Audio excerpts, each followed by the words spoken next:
Garbės pilietis mano atmintyje gyvena jau nuo Venecijos kino festivalio.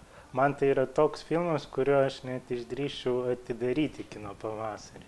Con ustedes, el Premio Nobel de Literatura y flamante ciudadano ilustre de Sala, Daniel Mantovani.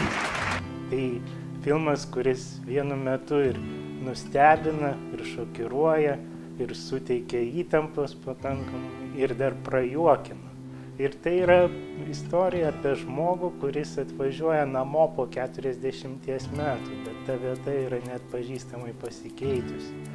Ir o kogi jam dabar tikėtis, jeigu jis išvyko iš savo gimtinės ir ten pamatytų žmonės ir jų likimus pavertė savo sėkmingiausių knygų personažais.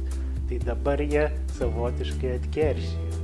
Tai aš šį filmą vertinu už tai, kad jis turi labai gerą juodo humoro porciją.